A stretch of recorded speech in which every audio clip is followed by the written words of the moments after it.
3 months, Keziah and Brown Jenkin had not been near Joe's room, nor near Paul Choynski's room, nor anywhere else, and it meant no good when they held off like that. They must be up to something. Gilman dropped in at a doctor's office on the 16th and was surprised to find his temperature was not as high as he had feared. The physician questioned him sharply and advised him to see a nerve specialist. On reflection, he was glad he had not consulted the still more inquisitive college doctor. Old Waldron, who had curtailed his activities before, would have made him take a rest, an impossible thing now that he was so close to great results in his equations. He was certainly near the boundary between the known universe and the fourth dimension, and who could say how much farther he might go? But even as these thoughts came to him, he wondered at the source of his strange confidence. Did all of this perilous sense of imminence come from the formula and the sheets he covered day by day?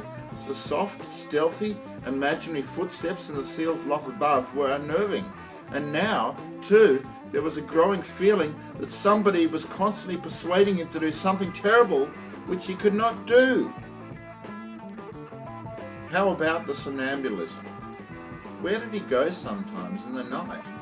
And what was that faint suggestion of sound which once in a while seemed to trickle through the maddening confusion of identifiable sounds even in broad daylight and full wakefulness?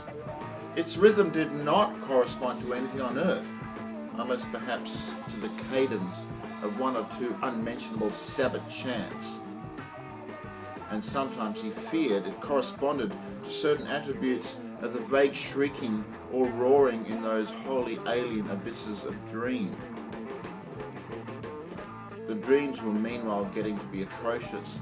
In the lighter preliminary phase, the evil old woman was now of fiendish distinctness. And Gilman knew she was the one who had frightened him in the slums.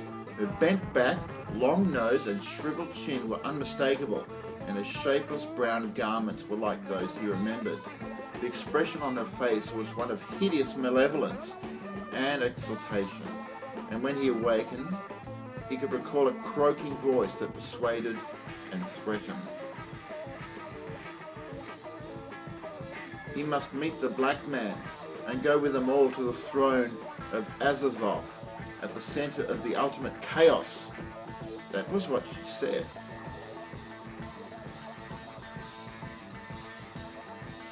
He must sign in his own blood the book of Azathoth and take a new secret name now that his independent delvings have gone so far.